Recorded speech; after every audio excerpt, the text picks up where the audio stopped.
Bolani haqqi bormi yo'qmi? Nima uchun shunaqa bo'lishi kerak? Nimaga deydi? Kim bizni majbur qilyapti? Shunaqa bo'lishiga deydi. Mana sizlarga savol. Nima uchun bunaqa shaklda? O'quvchi qo'l ko'taryapti. Ustoz deyapti, Alisher yo'lda yiqilib tushsa-chi, unda vaqt o'zgarib qoladi-yu deyapti. Haqqi bormi shunaqa fikrlashga? Haqqi bor.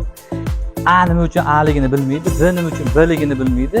Keyin harflar chalkashtiradi, tushib qoladi. Bittasi o'rniga boshqasini qo'shadi. Xullas savol chiqarishda muammo. Ular uchun o'ta skuchniy, keyin o'ta haligi mashaqqatli ish savol chiqarish. Shuning uchun biz bu yo'nalishda bolalarga savol chiqarish hamda tez o'qish kursini birgalashtirib metodikani yaratdik. Bizni qiynayotgani ko'p o'quvchilar normaga ham yetib kelmaydida, o'qishda qiynaladi. Hali ham bo'g'inlab o'qiydi, judulanib o'qiydi, harflar tushib qoladi. Kitob o'qitganingizda shartta o'qib turib, tasarruf gapirib bersa, demak siz to'g'ri ish qilsiz bo'ladi.